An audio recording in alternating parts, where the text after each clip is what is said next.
Hello दोस्तों, स्वागत है आप सबका मेरे YouTube चैनल रोहिणी क्लासेस में। तो आप सभी के सामने मैं आज पेश कर रही हूँ LT ग्रेड। जैसे कि आप सभी को पता है कि GIC LT ग्रेड और GIC का जो है नोटिफिकेशन जारी हो चुका है। आई होप सभी लोग फॉर्म भी भर चुके होंगे, है ना, और तैयारी भी सबकी चल रही होगी। तो इसी तैयारी को आप सबके लिए मैं अपने साथ लेके आई हूँ और आप सब मेरे साथ बने रहें, क्योंकि मैंने सेल्फ मेड नोट्स बनाए हैं, है ना।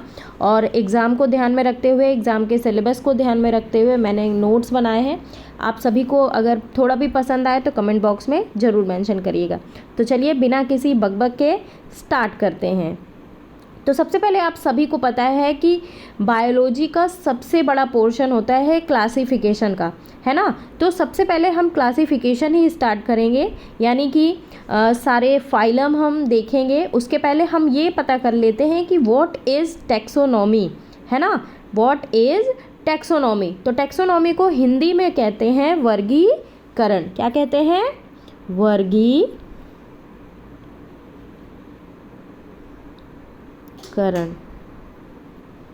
ठीक है, तो टैक्सोनॉमी को हम कहते हैं वर्गीकरण। तो वर्गीकरण का जो सबसे पहला कॉन्सेप्ट लाया था वो कैरोलस लीनियस ने लाया था। तो सबसे पहले हम थोड़ा सा कैरोलस लीनियस के बारे में जान लेते हैं, है ना। तो इनका जन्म जो है 23 मई 1707 को हुआ और डेथ जो है इनकी, यानी कि मृत्यु 10 जनवरी 1778 को हुई। और ये जो है Swedish botanist, physician, zoologist, father of modern taxonomy भी इन्हें कहा जाता है। आगे बढ़ते हैं। लीनियस ने अपनी उच्च शिक्षा उपसला यूनिवर्सिटी स्वीडन से की, है ना।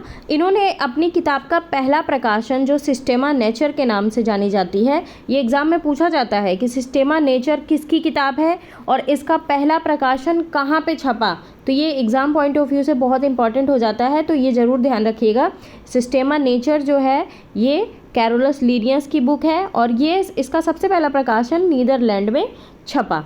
आइए अब जानते हैं टैक्सोनॉमी। टैक्सिस, ये किससे निकला है? टैक्सिस। टैक्सिस यानी अरेंजमेंट, है ना, अरेंजमेंट। और नोमोस यानी लॉ, यानी कि वर्गीकरण की पद्धतियाँ और सिद्धांतों का अध्ययन ही टैक्सोनॉमी कहलाता है। अब टैक्सोनॉमी में क्या क्या इंक्लूड है, किस किस बेसिस पे हम वर्गीकरण किए हैं, तो देखिए पहला है पहचान यानी कि आइडेंटिफिकेशन, दूसरा है वर्गीकरण यानी कि क्लासिफिकेशन, और तीसरा है नामांकन यानी कि नोमेनक्लेचर। एज यूजुअल पहले क्या था कि बहुत सारे वेरिएशन थे, है ना। तो इसको जो है, जिसके मेनली ज़्यादातर सिम्टम्स मिलने वाली चीज़ों को एक फाइलम में रखा गया, इनकी पहचान की गई, फिर उनका वर्गीकरण किया गया, फिर उनका जाके नामांकन किया गया।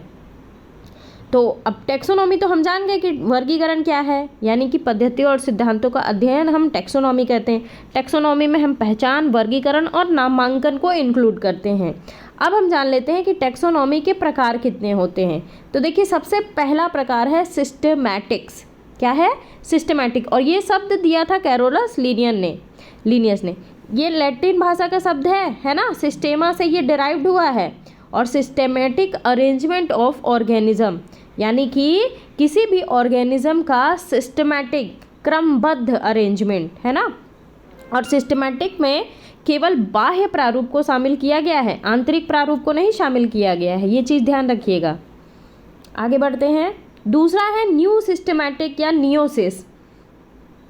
इसको किसने दिया? इसको कैरोलस लीनियस ने नहीं दिया, इसको जूलियन हक्सले ने दिया। किसने दिया? जूलियन हक्सले ने दिया।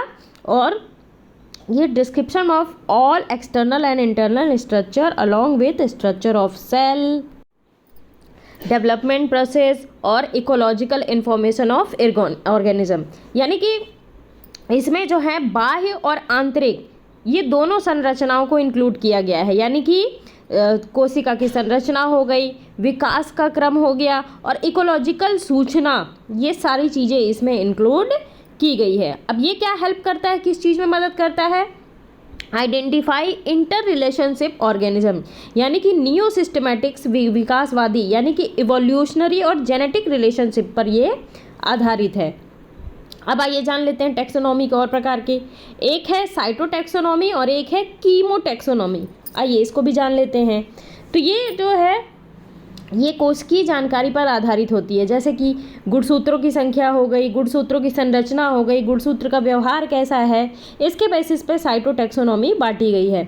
और एक है कीमोटैक्सोनॉमी। तो कीमो तो जाहिर सी बात है केमिकल से निकला है, यानी कि रासायनिक संरचना के आधार पर वर्गीकरण को कीमोटैक्सोनॉमी कहते हैं। ठीक है। Deals with classification of plant on the basis of chemical character. उनके रासायनिक संरचना के आधार पे क्लासिफिकेशन जो है क्या कहलाता है? कीमोटैक्सोनॉमी। अब आइए जान लेते हैं कुछ जो है कुछ ज़रूरी बातें। ठीक है। देखिए सबसे ज़्यादा ये बहुत एग्जाम में पूछा जाता है बच्चों, है ना, पिछले एलटी ग्रेड में भी ये पूछा गया था। पहला सबसे ज़्यादा फर्स्ट जो है सबसे ज़्यादा जैव विविधता कहाँ पाई जाती है? तो ये है ट्रॉपिकल रेन फॉरेस्ट, और दूसरे नंबर पे है कोरल रीफ्स। ये चीज़ ध्यान रखिएगा। तो अब आइए बात कर लेते हैं बाइनोमियल नोमेनक्लेचर की। ये बहुत ही इम्पॉर्टेंट है दोस्तों। तो ये द्विनाम पद्धति है ना, गिवन बाय कैरोलस लिनियस। पहली बार इन्होंने ही जीवित जगत को पादप और जीव में वर्गीकृत किया। ध्यान रखेंगे, इन्होंने पादप और जीव में वर्गीकृत किया है। यानी कि जब आपसे पूछा जाएगा कि who is founder of binomial system, तो Carolus Linnaeus is the founder of binomial system, है ना। लिनियस ने पादपों के वैज्ञानिक नाम का संपादन अपनी पुस्तक स्पीसीज प्लांटेरम में याद किया। बहुत इंपॉर्टेंट पॉइंट है, ध्यान रखेंगे।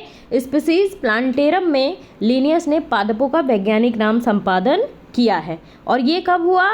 ये कब प्रकाशित हुई? 1 मई 1753। कब हुई? 1 मई 1753। ध्यान रखेंगे। अब देखिए कोई नाम, ध्यान रखेंगे, कोई नाम जो पादपों के लिए 1753 से पहले प्रतिपादित हुआ हो अब मान्य नहीं है। ठीक है। जो 1753 के पहले से नाम जाने जाते थे पादपों के, वो मान्य नहीं है। लिनियस ने जीवों के वैज्ञानिक नाम का संपादन अपनी पुस्तक सिस्टेमा नेचर में किया। देखिए जितने भी पादप है तो वो किस में है? Species plantarum. देखिए यहाँ पे है ना स्पीसीज प्लांटेरम। और जितने भी जीवों के वैज्ञानिक नाम है वो सिस्टेमा नेचर का 10th एडिशन जब कब आया? 1 अगस्त 1758 के। यानी कि वो सारे तरीके जिनके आधार पर जीवों का वर्गीकरण जो है अलग अलग समूहों में हो पाए उसे हम जैविक वर्गीकरण कहते हैं। कहने का तात्पर्य ये है कि ऐसे सभी तरीकों का इस्तेमाल किया गया है, चाहे वो लिविंग स्टैंडर्ड्स लेकर हो, चाहे इंटरनल स्ट्रक्चर्स लेकर हो, चाहे सेल की संरचना लेकर हो, उन सभी का जो आधार बनाकर इन जीवों का वर्गीकरण कर अलग अलग समूहों में रखा गया है। आगे बढ़ते हैं। अब देखिए टाइप्स ऑफ बायोलॉजिकल क्लासिफिकेशन, यानी कि अब हम जो है इसके प्रकार भी देख लेते हैं। तो सबसे पहला है प्रैक्टिकल क्लासिफिकेशन। अब ये जो है सबसे प्राचीन वर्गीकरण है ना, आर्थिक महत्व पर आधारित है। और मानव महत्व कितना है? जैसे देखिए ऑयल यील्डिंग प्लांट, है ना, मेडिसिनल प्लांट, ऐसे रूपों में बांटा गया है। टर्मरिक, पजेस, करक्यूमिन, है ना, एंटी कैंसरस प्रकृति है इसका, ऑल्सो यूजेज इन मसाला, है ना। दूसरा टाइप है इसका आर्टिफिशियल क्लासिफिकेशन। अब लिनियस ने इसे प्रतिपादित किया, 1 या 2 बाह्य गुणों के आधार पर वर्गीकृत किया गया इसे। देखिए पादपों के 24 कैटेगरी में बांटा पुंकेसर की संख्या के आधार पर, जिसे लिंगानुसार वर्गीकरण भी कहते हैं। तीसरा सबसे बेस्ट क्लासिफिकेशन है नेचुरल क्लासिफिकेशन, और ये पूर्णतः बाह्य गुणों को केंद्रित करके वर्गीकरण किया गया है, क्योंकि इसमें समानता और असमानता दोनों देखा गया है। और अगर एग्जाम में पूछा जाए कि which one is best classification, तो कौन सा क्लासिफिकेशन सबसे बेस्ट है? Natural classification. ध्यान रखेंगे। फाइलोजेनी एक बेस्ट टॉपिक है, फाइलोजेनी जान लीजिएगा, history of evolution of a species. और ये किसने दिया? John Baptiste de Monet Lamarck ने इस टर्म को दिया। अब देखिए एज पर फाइलोजेनेटिक एवोल्यूशन 4 प्रकार हैं, 4 type, Thallophyta, bryophyta, pteridophyta, gymnosperm, angiosperm. ठीक है, ध्यान रखेंगे। अब आइए थोड़ा जान लेते हैं थियोफ्रेस्टस के बारे में भी। तो ये इन्हें हम फादर ऑफ बॉटनी के नाम से जाने जाते हैं, और ये जो है फादर एंशियंट प्लांट टैक्सोनॉमी, यानी कि प्राचीन पादप वर्गीकरण के भी इन्हें पिता मानते हैं। और इनकी बुक का नाम ध्यान रखेंगे, जनरली बुक ही पूछी जाती है, तो इनकी बुक का नाम है हिस्टोरिया प्लांटेरम। क्या नाम है? Historia plantarum. अब थियोफ्रास्टस ने पादपों का वर्गीकरण कितने भागों में किया? 4 भागों में। पूछ लिया जाता है और ऑप्शन में भी दे दिया जाता है, हर्ब्स, सर्ब्स, अंडरशर्ब्स और ट्री। 4 भागों में इन्होंने विभाजित किया। कैरोलस लीनियस जो है, कार्वाल्विनिल भी इनका नाम है, तो ये फादर ऑफ टेक्सोनॉमी है, फादर ऑफ प्लांट टेक्सोनॉमी है, फादर ऑफ एनिमल टेक्सोनॉमी है, और इन्होंने ही बाइनोमियल 2 किंगडम क्लासिफिकेशन दिया। अब थोड़ा सा जॉर्ज बेंथम और जोसेफ डाल्टन हुकर के बारे में भी जान लेते हैं। अब ये कहाँ के वैज्ञानिक थे? ये रॉयल बॉटेनिकल गार्डन जो कि इंग्लैंड में है।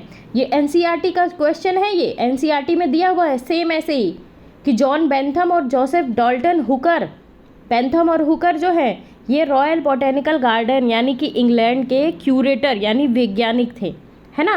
बेंथम और हुकर जेनेरा प्लांटेरम बुक लिखे हैं, सबसे बड़ी और प्राकृतिक वर्गीकरण प्रस्तुत की गई। अब कैसे की गई ये देखिए, K for kingdom, D for division, C for class, O for order, F for family और G for genus, S for species. अब ये देखिए, इसको याद करने की ट्रिक देख लीजिए। जब आप जैसे कभी कभी क्या हो ना, सीक्वेंस पूछ लेता है एग्जाम में, तो कभी हमारे दिमाग में हैक नहीं करता है, तो इसका ट्रिक मैंने बनाया है कड कोफ गस, कड कोफ, कड कोफ गस, ओके, कड कोफ गस। अब किंगडम क्लासिफिकेशन अर्नेस्ट हिकेल ने दिया, किंगडम क्लासिफिकेशन कोपलैंड ने भी दिया, और किंगडम क्लासिफिकेशन आर.एच. व्हिटेकर ने भी दिया। तो बहुत लोगों ने क्लासिफिकेशन किया, लेकिन सबसे वैलिड क्लासिफिकेशन अगर माना जाएगा तो वो कैरोलस लीनियस का ही माना जाएगा। ठीक है, ध्यान रखेंगे। तो चलिए आज के लिए इतना ही। ये था रूपरेखा टेक्सोनॉमी का, और अगले दिन से हम फाइलम स्टार्ट कर देंगे, है ना। तो कैसे कैसे स्टार्टिंग हो रहा है फाइलम का, तो ये चीज़ें हम देखेंगे। यानी कि अगले जो वीडियो में है हम बेसिस ऑफ क्लासिफिकेशन पढ़ने की कोशिश करेंगे कि एनिमल का जो क्लासिफिकेशन हुआ है वो किस किस आधार पर हुआ है ना। तो इस सीरीज़ में सबसे पहले हम प्रोटोजोआ देखेंगे, पहले तो हम बेसिस देखेंगे, इसके बाद हम प्रोटोजोआ को स्टार्ट करेंगे। और मोस्ट प्रोबेबली आपका दिसंबर में एग्ज़ाम होगा, तो उसके पहले मैं पूरी कोशिश करूँगी कि कोर्स ख़त्म करने का प्रयास करूँगी। और आप सबसे उम्मीद है कि आप सबको मेरा वीडियो पसंद आएगा। अगर वीडियो पसंद आए तो लाइक और चैनल को सब्सक्राइब ज़रूर करिएगा। Thank you very much. मिलते हैं अगले वीडियो में।